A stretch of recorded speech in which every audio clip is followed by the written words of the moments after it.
नमस्कार साथियों, आप सभी का स्वागत और अभिनंदन है।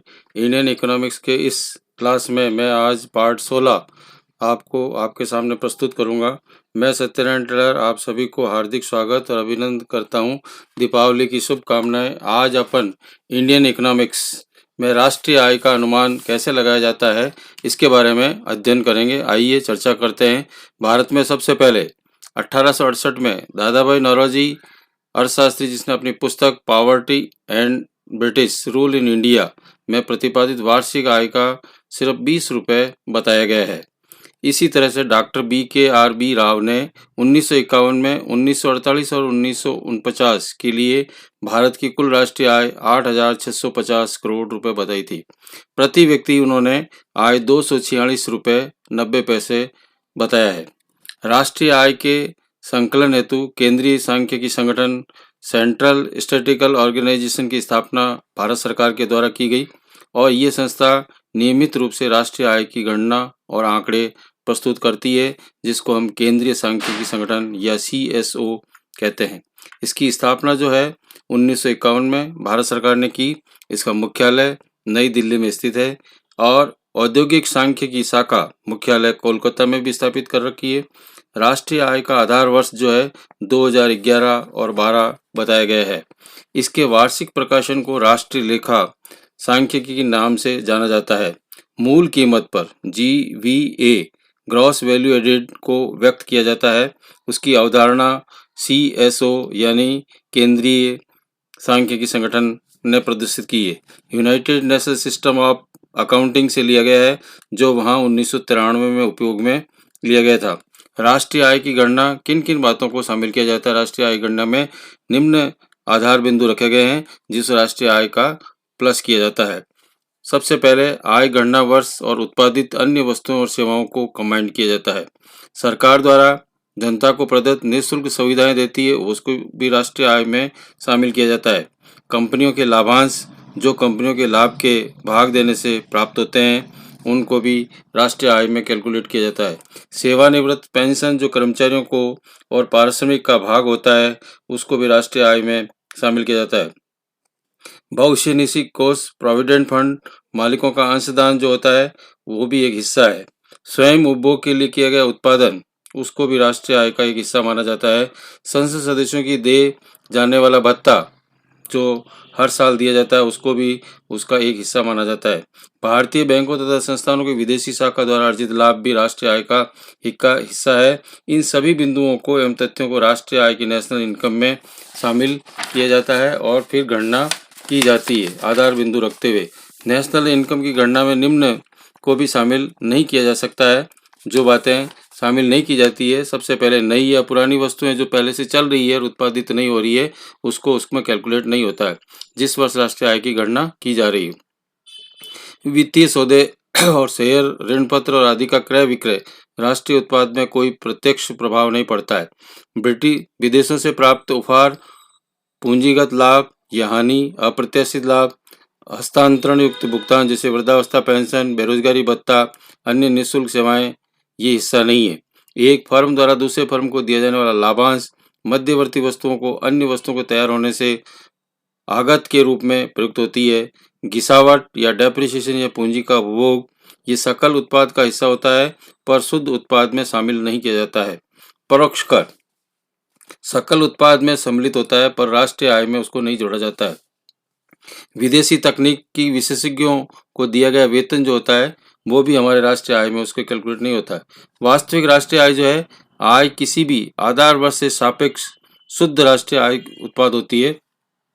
वास्तविक राष्ट्रीय आय जो है प्रचलित कीमतों पर, जो उस समय प्रचलित कीमत है, उस शुद्ध राष्ट्रीय आय बटावा मूल्य सूचकांक यानी इंडेक्स क्या चल रहा है, उसको 100 से कैलकुलेट किया जाता है प्रतिशत के रूप में। वो हमारी वास्तविक आय या एक्चुअल इनकम, नेशनल इनकम प्रदर्शित करती है।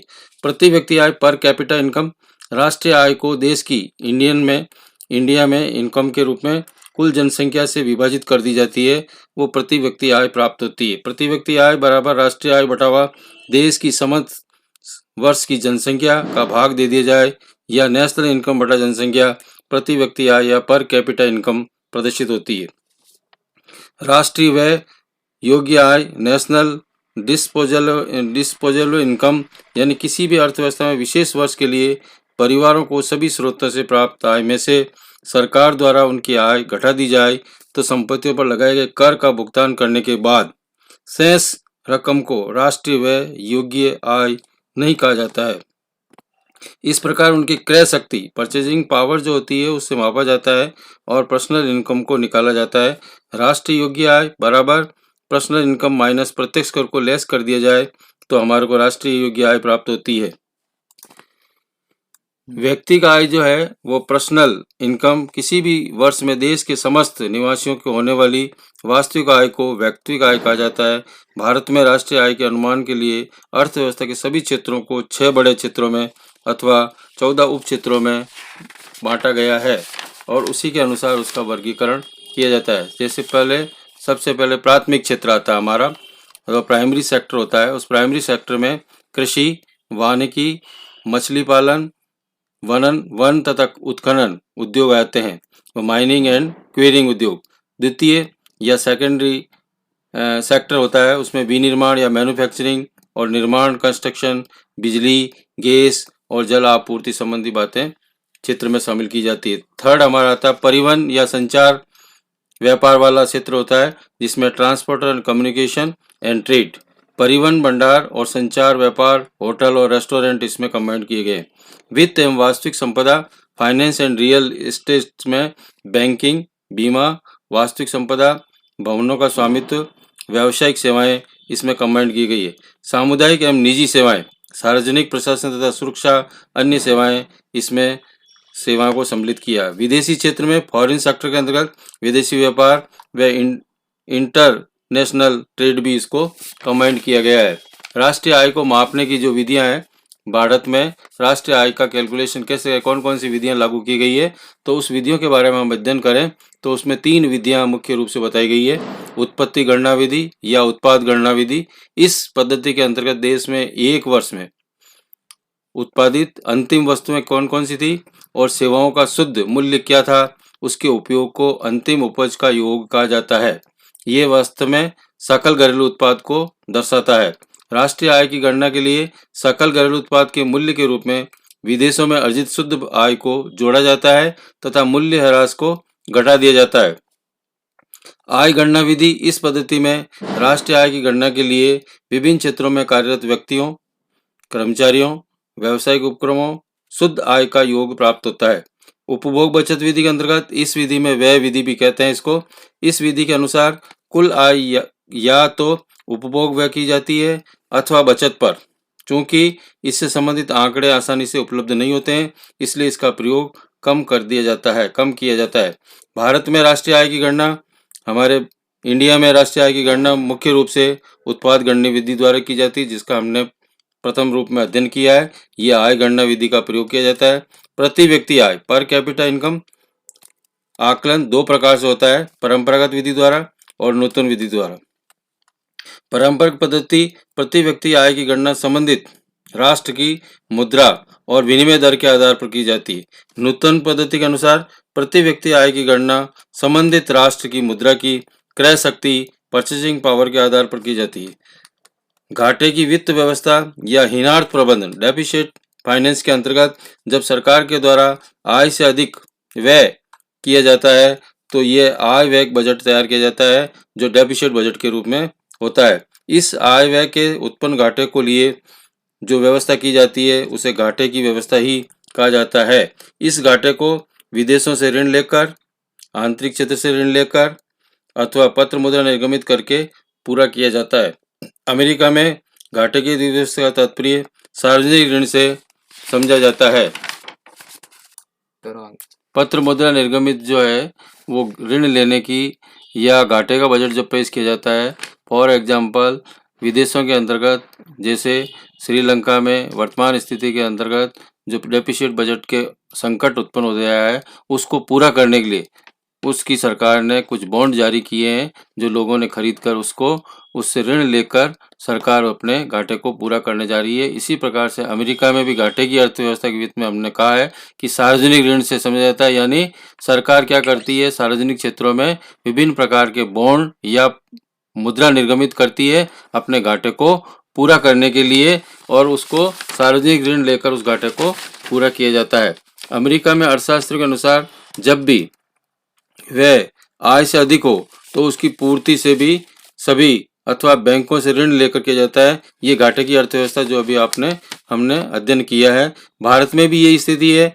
भारत में भी आय अधिक व्यय करना पड़ता है, उसी अधिक व्यय को पत्र निर्गमन द्वारा या केंद्रीय बैंक से ऋण लेकर इसको पूरा करते हैं, जो घाटे की अर्थव्यवस्था कहलाती है। अर्थशास्त्री डॉक्टर राव के अनुसार जब सरकार द्वारा जानबूझकर किसी उद्देश्य से अपनी आय के अनुसार अधिक व्यय कर देती है और फिर घाटे की पूर्ति देश में मुद्रा की मात्रा बढ़ाकर, मुद्रा निर्गमित कर या बॉन्ड निर्गमित कर या विभिन्न प्रकार के शेयर जारी करके उस घाटे की वित्त व्यवस्था को पूरा किया जाता है। करादान, टैक्सेशन, इसमें टैक्सेशन की व्यवस्था की जाती है।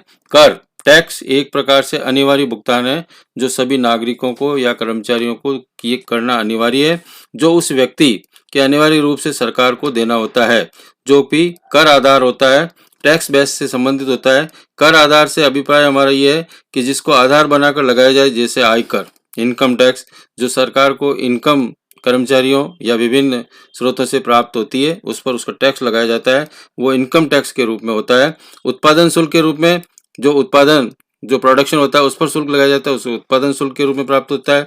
विद्वान अर्थशास्त्री फिलिप ई टेलर ने अकॉर्डिंग अनुसार कर सरकार को दिया जाने वाला एक अनिवार्य भुगतान है, जो जिसके बदले में करदाता किसी प्रत्यक्ष लाभ की आशा नहीं रखता है।